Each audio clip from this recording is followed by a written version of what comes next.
Hi friends, என்னோட ஸ்டைலில் இன்றைக்கி ப்ரான் குழம்பு எப்படி வைக்கலான்னு பார்க்கலாம். அதுக்கு ஒரு மிக்ஸி ஜாரில் ஒரு 4 பெரிய பல்லாரி வெங்காயத்தை கட் பண்ணி சேர்த்துக்கோங்க. அது கூடவே 1 ஸ்பூன் சீரகம், 1 ஸ்பூன் பெருஞ்சீரகம், 1/2 ஸ்பூன் மிளகு சேர்த்து, அது கூடவே கொஞ்சமாக இஞ்சி பூண்டு சேர்த்து நல்லா அரைச்சி வச்சுக்கோங்க. அதுக்கப்புறமா ஸ்டவ்வில் ஒரு கடாய் வச்சுட்டு அதில் தேவையான அளவு எண்ணெய் ஊற்றிட்டு எண்ணெய் நல்லா சூடானதுக்கப்புறமா நம்ம அரைச்சி வச்சுருக்க வெங்காயம் இஞ்சி பூண்டு பேஸ்ட் அது கூடவே சேர்த்து நல்லா வதக்கிக்கோங்க.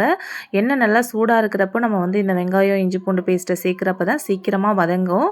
அதை நல்லா வதங்கி தண்ணிலாம் வத்தி போனதுக்கு அப்புறமா ஒரு 4 பழுத்த பெரிய தக்காளியை நான் மிக்ஸி ஜாரில் அரைச்சி பேஸ்ட் பண்ணியிருக்கேன். அதையும் சேர்த்து நல்லா வதக்கி விட்டுக்கோங்க. அது பாதி வதங்கினதுக்கு அப்புறமா கருவேப்பிலை தேவையான அளவு சேர்த்து நல்லா வதக்கி விட்டுக்கோங்க. மூடி போட்டு வதக்குங்க, அப்பதான் சீக்கிரமா அது வதங்கும். வெங்காயம் தக்காளி அந்த இஞ்சி பூண்டு எல்லாத்தோட பச்சை வாசனை போனதுக்கு அப்புறமா ஒரு 2 ஸ்பூன் குழம்பு மிளகாத்தூள் நான் சேர்த்திருக்கேன். அது கூடவே ஆச்சி சிக்கன் குழம்பு மசாலா 1 ஸ்பூன் நான் சேர்த்திருக்கேன். மசாலா சேர்த்து நல்லா வதக்கி விட்டுட்டு குழம்புக்கு தேவையான அளவு தண்ணி சேர்த்துக்கோங்க. இப்போ நம்ம கிரேவி பண்ணல, குழம்பு பண்றோம். அதனால கொஞ்சம் தாராளமாகவே நீங்கள் தண்ணி சேர்த்து குழம்புக்கு தேவையான அளவு உப்பு சேர்த்து நல்லா கலந்து விட்டுட்டு மூடி போட்டு கொதிக்க விட்டுருங்க.